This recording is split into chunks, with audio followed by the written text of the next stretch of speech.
দেখুন বন্ধুরা, কি সুন্দর একটা পুঁইশাক গাছ হয়েছে। একাই হয়েছে, এখানে আমি লাগাইনি এই গাছটাকে।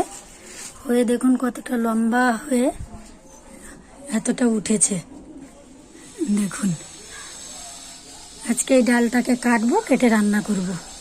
অনেকটা শাক হবে। আমি এখান থেকে কাটবো, এই ডাল এতটা কাটবো। কত বড় দেখুন। বাড়ির তাজা জিনিস স্বাদই আলাদা।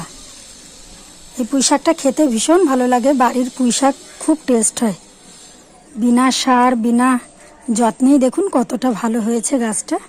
বাকি যে ডালটা আছে এটাকে আমি পরে একটা লাঠি দিয়ে সুন্দর করে এরকম করে করে দেব, তাহলে গাছটা আবার বাড়তে থাকবে। মাটিতেই হয়েছে এটা।